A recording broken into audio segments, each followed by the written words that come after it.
Okay, so today we're going to demonstrate how to correctly perform MLA format. So you're going to want to first open up Microsoft Word or Google Docs.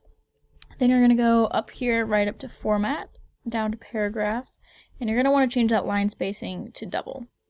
Click OK, and then you want your font to be Times New Roman and 12 font. Then first on the upper left-hand corner, you're going to want to write your name. Right below that, you're going to want to write your professor's name, your teacher's name. We'll just say Mrs. Johnson. Then right below that, you're going to want to put the class you're in. So let's just say you're in English class. And then finally below that, you're going to want to write the date. And you're going to want to write it in a way like this.